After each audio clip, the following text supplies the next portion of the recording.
Morning, children. Welcome. Today we are going to see the chapter number 10, that is gravitation.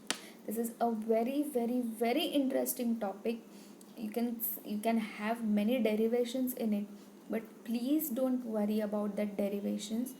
Just keep in mind the concept and the examples which I'm going to tell you about the gravitation and whatever the concepts you are going to see in it. Okay, do not see the formulas and derivations and just be frightened or just pass on that derivations. Okay, you do not need to worry about that derivations. Okay, just try to understand the concepts in it, and this is a very applicable chapter which we are going to study. So please listen the video very carefully, and you can get it the lesson which I am going to start now. Okay, so let us see what is gravitation. Okay, so you can see the picture of earth over there, and then there is a point over extreme, that is sun is there. Okay, and the example of gravitation, firstly I can give you of, you are sitting and watching the video. Okay, how you can sit on the one place for so long period, or how you can stand and walk on a surface. You can see the earth over there, that is we live on the surface of the earth, correct? The surface is round, correct? Earth is round, oval, okay, elliptical. So how we can walk on the earth? The magic of the walking, or magic of standing on the earth, is this lesson, that is gravitational force of the earth, or gravity. A force is necessary to produce motion in a body, correct? Anything which we have to do, I am speaking now. Okay, to speak also I need a force. My tongue is moving inside, that is there is a motion in a body. Okay, there is a force to produce a motion in a body. Okay, the same way the earth also needs a force to keep everything in motion. A body dropped from a height falls towards the earth, correct? Anything, I'll give you the example.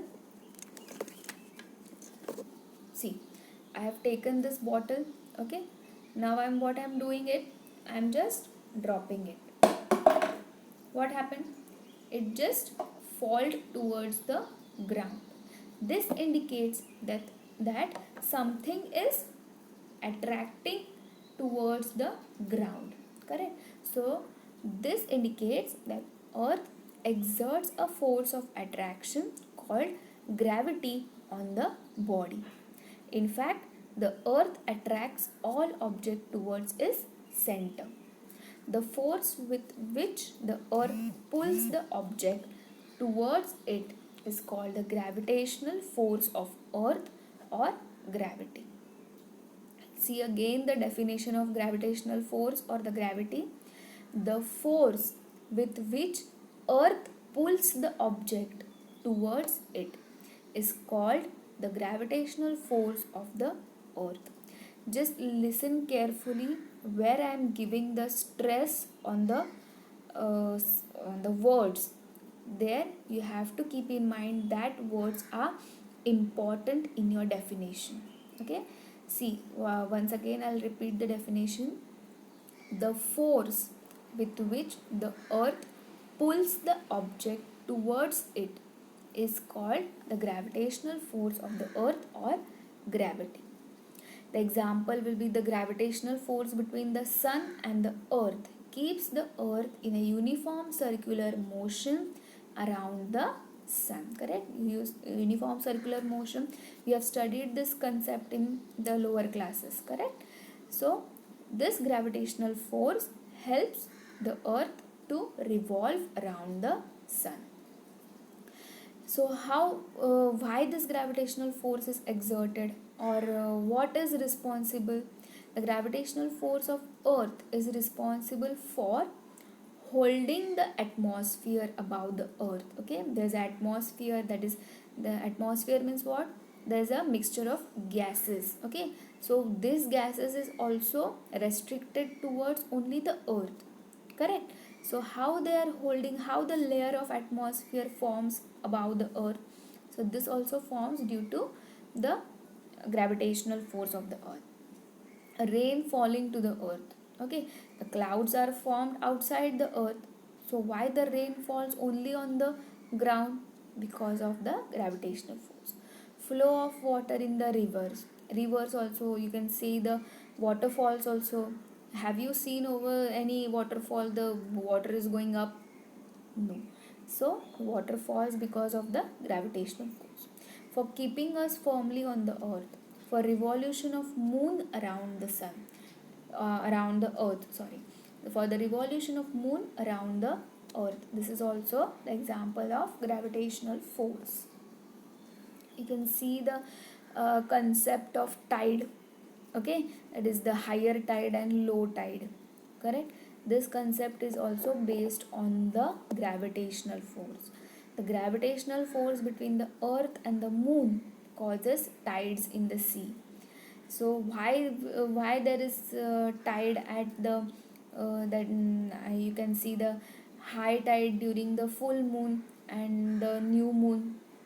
Because the earth is very close to the moon, correct? There is an elliptical what you can say, the revolution takes in the elliptical round, correct?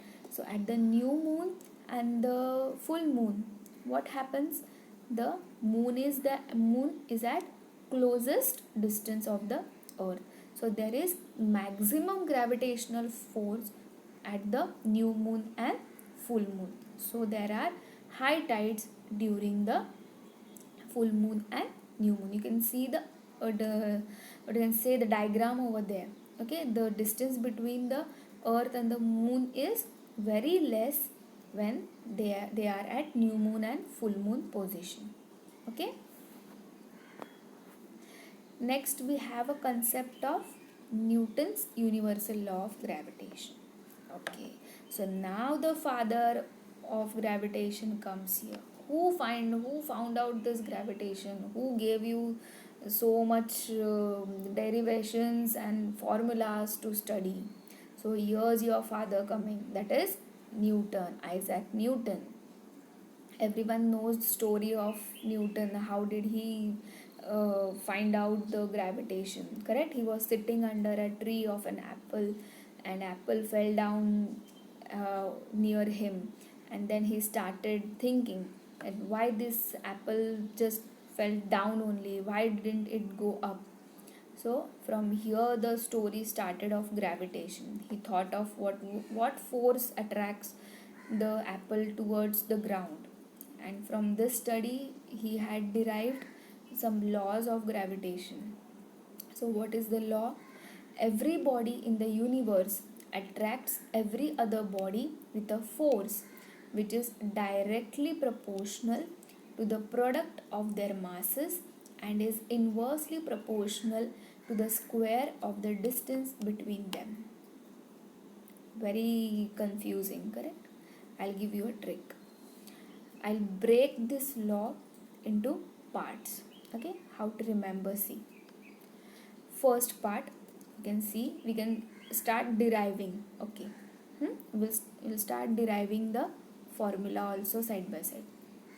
The direction of the force is along a line joining the centers of the two bodies. That is, you can see the two circles.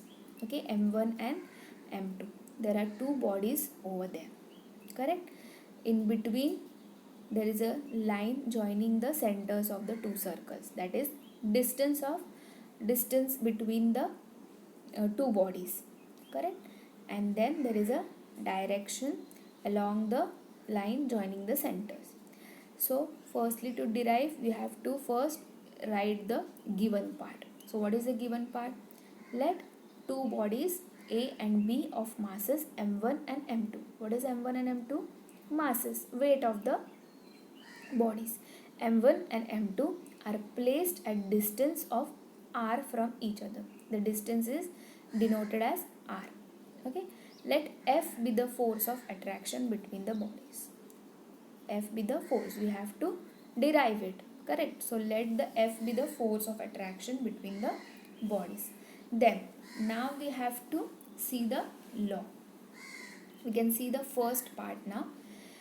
The force of attraction is directly proportional to the product of their masses. How we can divide it? The force of attraction, F, correct, is directly proportional. Directly you can see the alpha over there in between. So alpha is equal then proportional to product of their masses. Product means multiplication. And what are their masses? M1 and M2. So F is directly proportional to M1 and M2. Correct? That is multiplication of M1 into M2.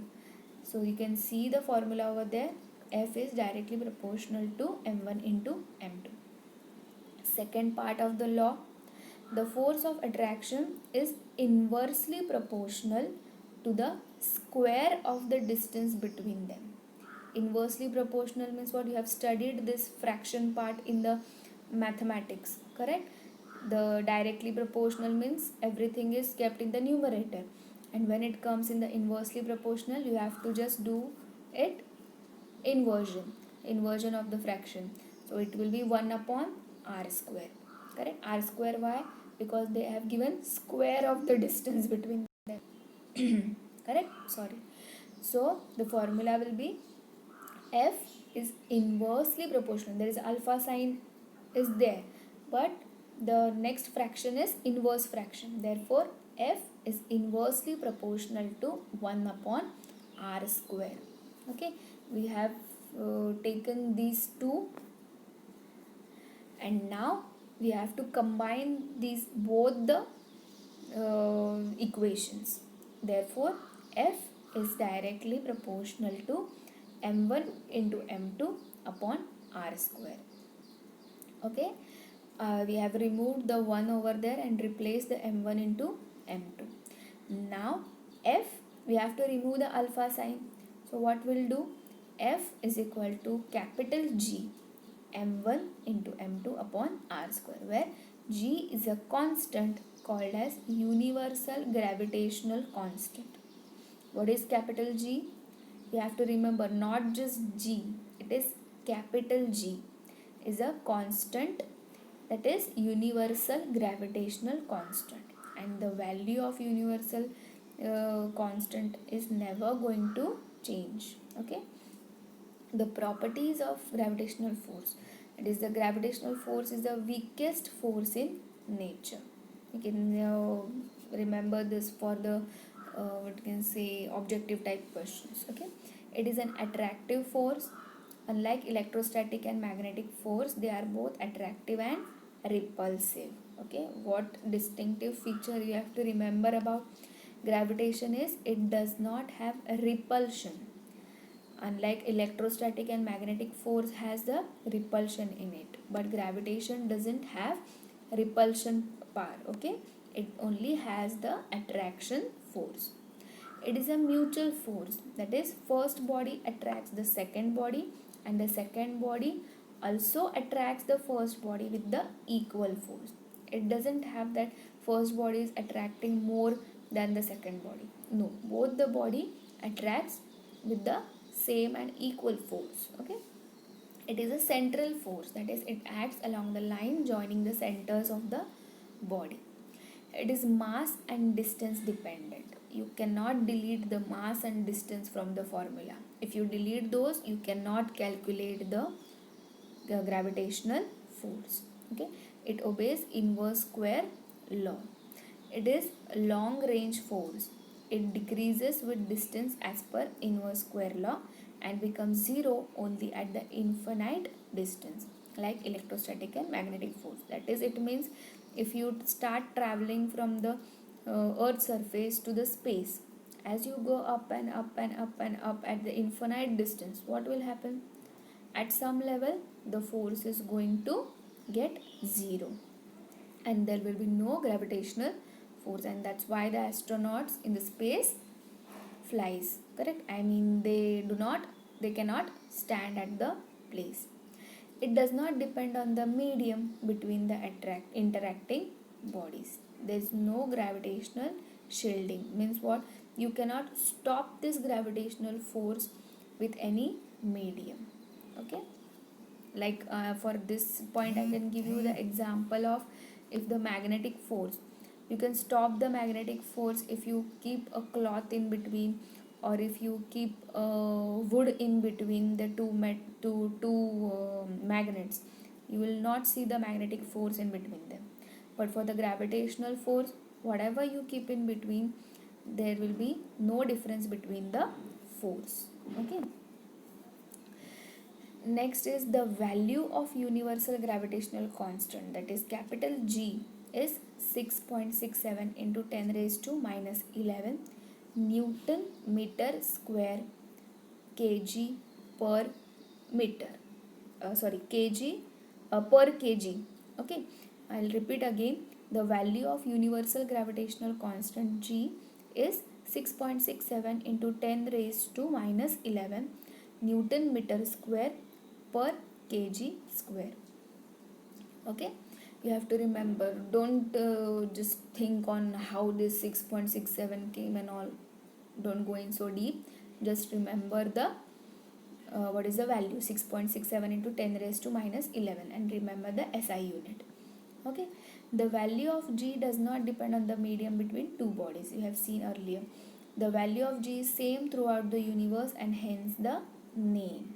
Okay, the value doesn't change. That's why they have given universal gravitational constant.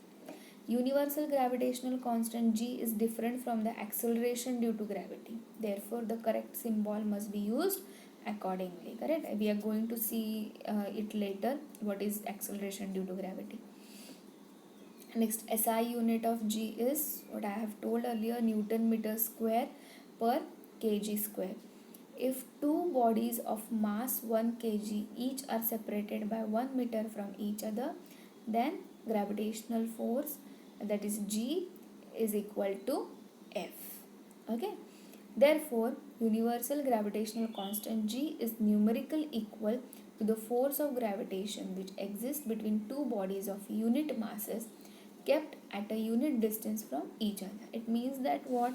If the distance is same in between them, then the gravitational force will also be the same at every interval when you calculate.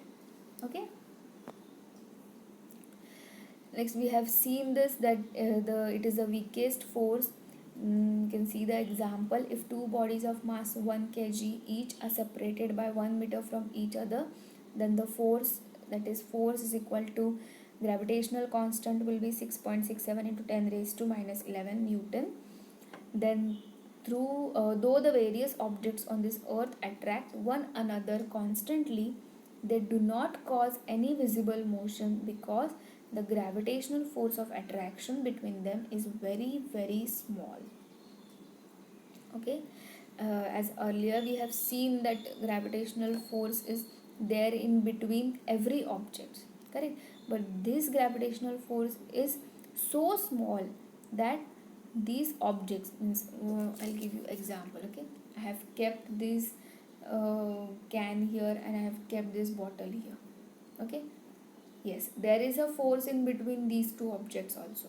Okay, there is a force in between, but this gravitational force is so low that these objects do not attract each other.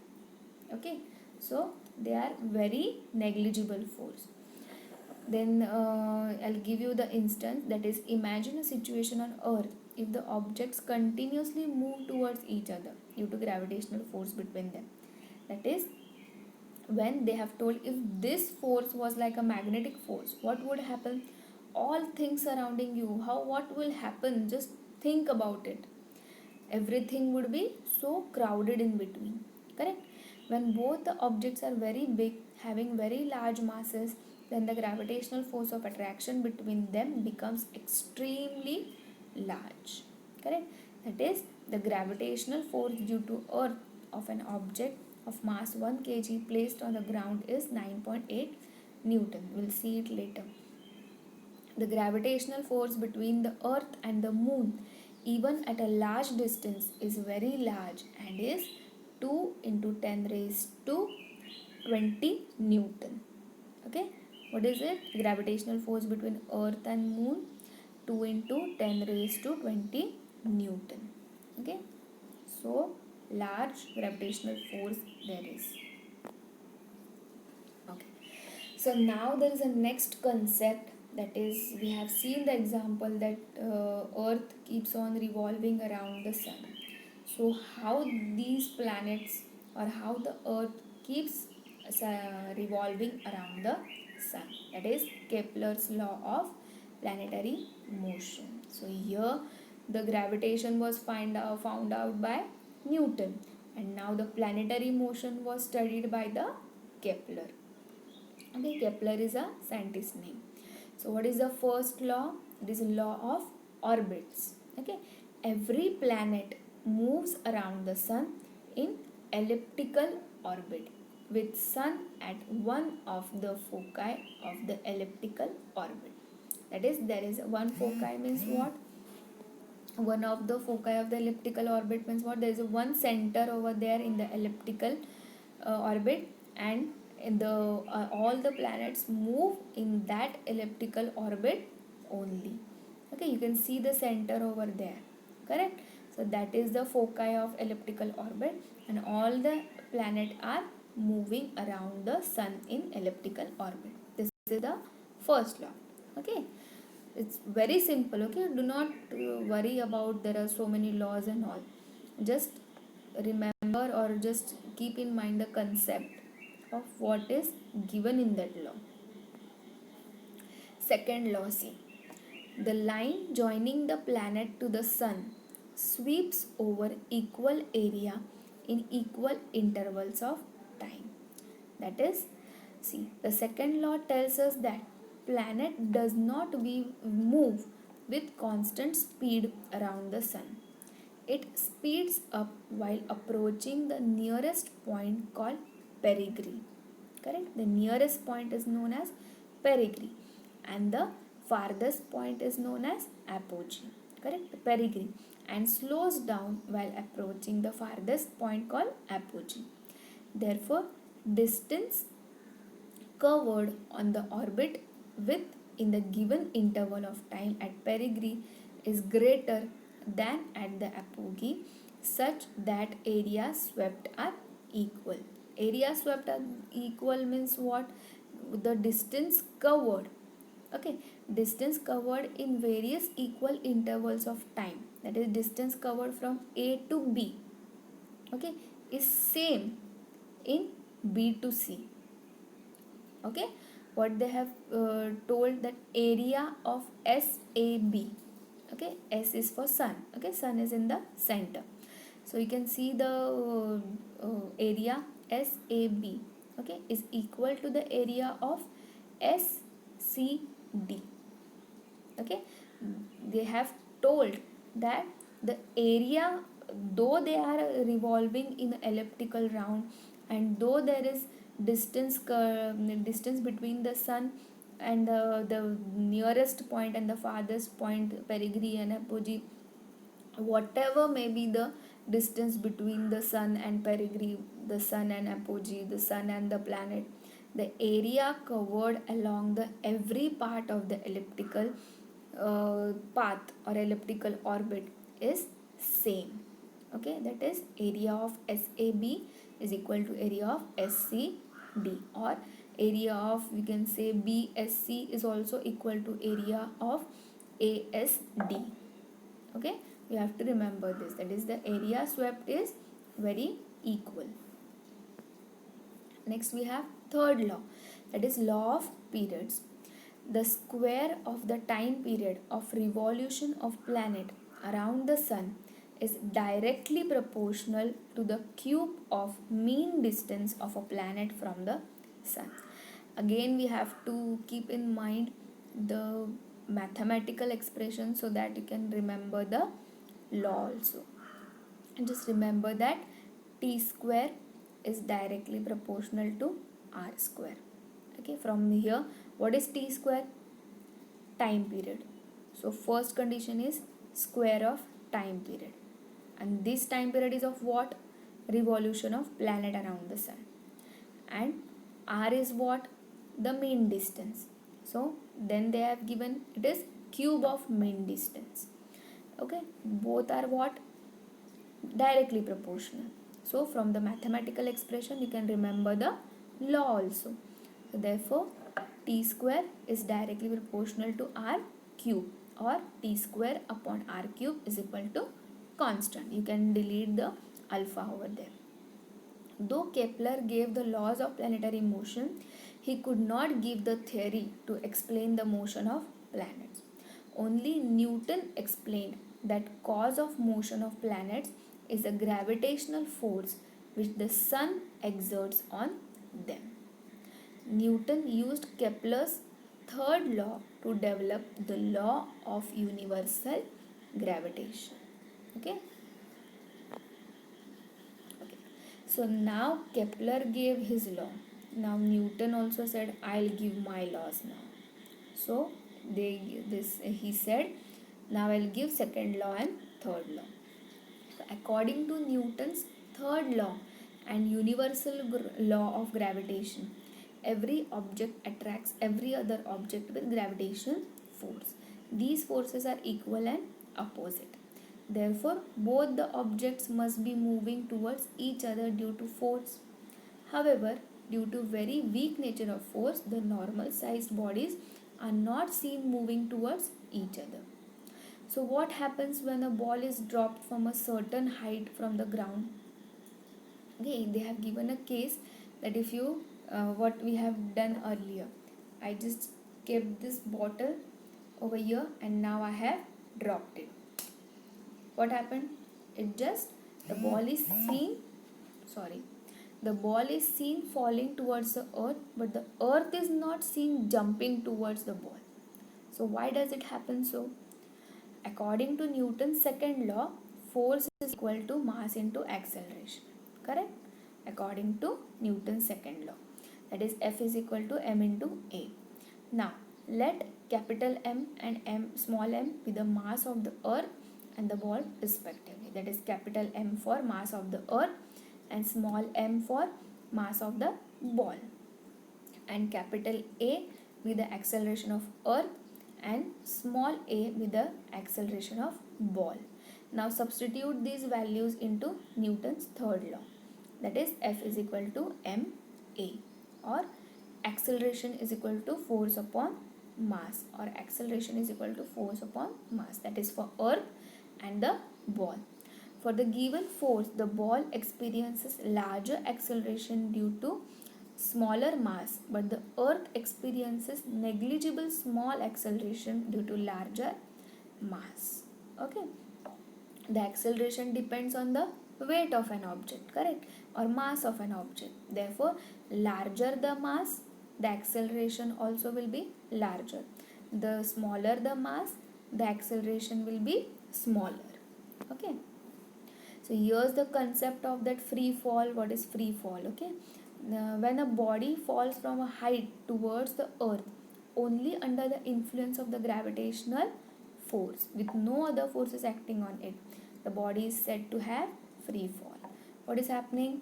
I have not thrown it down, I have just left it. Okay, what I have done?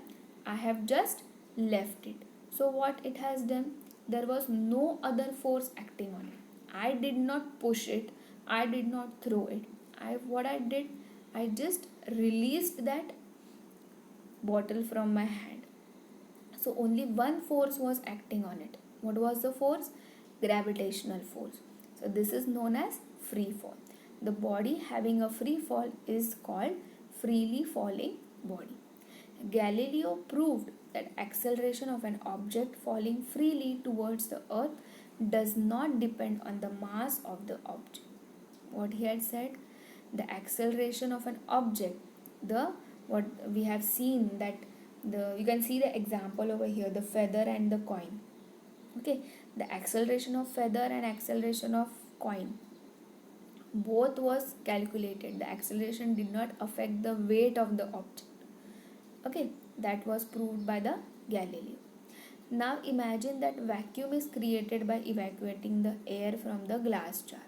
The feather and the coin fall with the same acceleration and reach the ground at the same time.